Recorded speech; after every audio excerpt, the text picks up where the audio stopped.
اور وہ وورائے یور علاقے کے باشندے تھے اور انہوں نے خودکشی کیوں کی اس کی وجوہات سامنے نہیں آئی، لیکن یہ دونوں واقعات نے پورے ملک کو جھنجھوڑ کر کے رکھ دیا ہے کہ معاشی مسائل کس طرح لوگوں کو خودکشی کرنے پر مجبور کر رہا ہے۔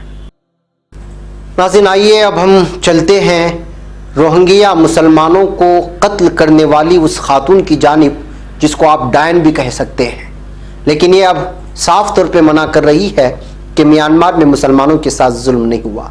نوبل امن انعام یافتہ آنگ سان سوچی، پتہ نہیں اس کو کس نے امن کا یہ انعام دیا تھا، یہ ایوارڈ دیا تھا، اس نے حیران کن طور پر عالمی عدالت انصاف میں میانمار کی سربراہ کی حیثیت سے اپنے ملک میں ہونے والے روہنگیا مسلمانوں کی نسل کشی کا دفاع کیا ہے۔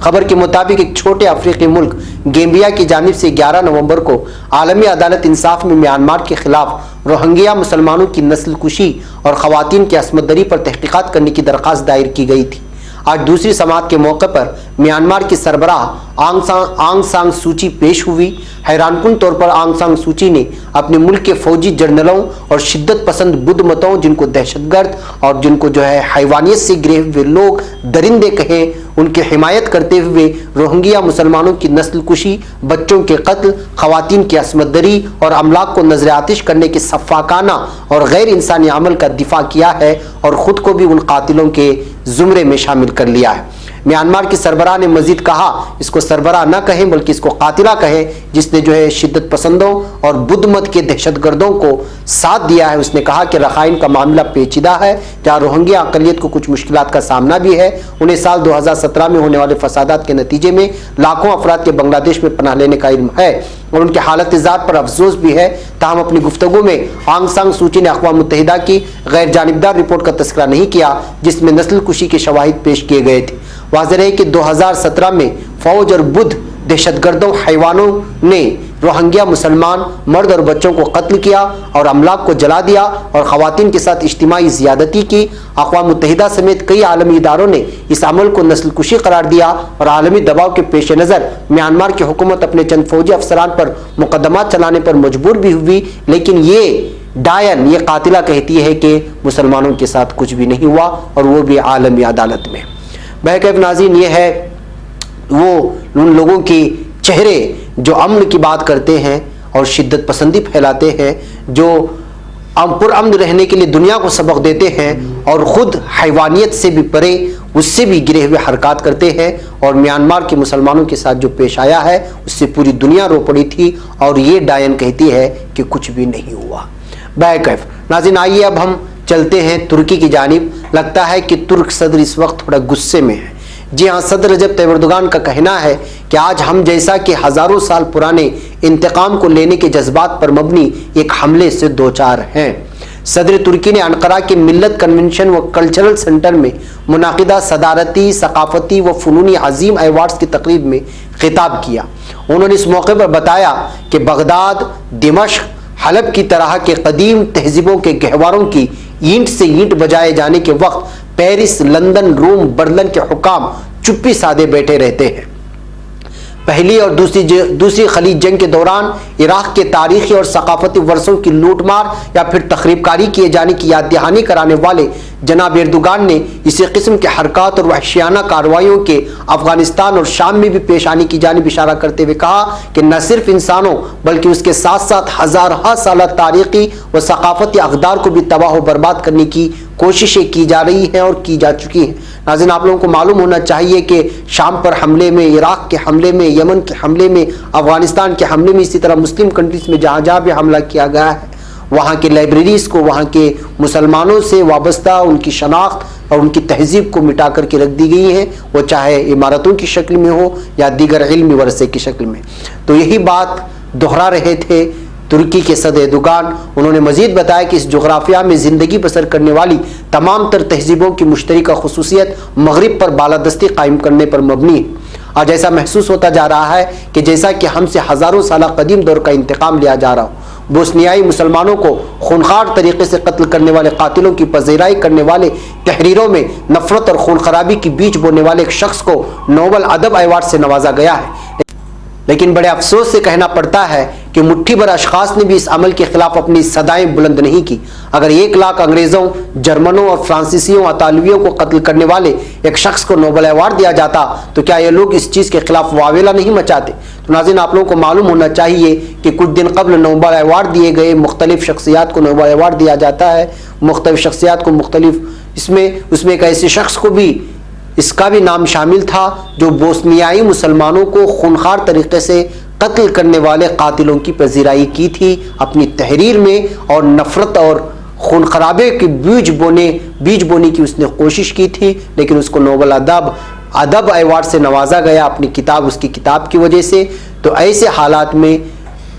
ایردوغان صاحب اسی بات کو لے کر کے افسوس ظاہر کر رہے تھے کہ مسلمانوں کو قتل کرنے والوں کو نوبل انعام سے نوازا گیا ہے، اور ایسے حالات میں کوئی بھی ملک بولنے کو تیار نہیں۔ تو وہ یہی سوال اٹھا رہے تھے کہ اگر 1 لاکھ انگریزوں، جرمنوں اور فرانسیسیوں، اطالویوں کو، یعنی اٹلی میں رہنے والوں کو اگر قتل کرنے والے کسی شخص کو اگر نوبل ایوارڈ دیا جاتا تو کیا وہ لوگ اس وقت واویلا نہ مچاتے، کیا وہ خاموش بیٹھتے؟ یہ پوچھتے ہوئے انہوں نے اپنے غصے کا اظہار کیا تھا اسی نوبل انعام ایوارڈ کی وجہ سے جو ایک قاتل کو دیا گیا ہے۔ بہرکیف ناظرین، آئیے اب ہم بات کرتے ہیں ملک ہند میں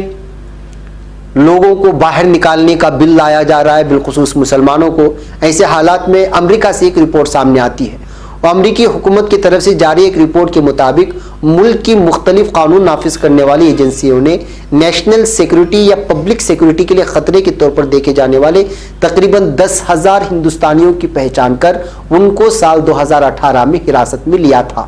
اس سرکاری رپورٹ کے مطابق ان 10,000 لوگوں میں سے 831 کو امریکہ سے باہر بھی نکال دیا گیا، یعنی ہندوستانیوں کو۔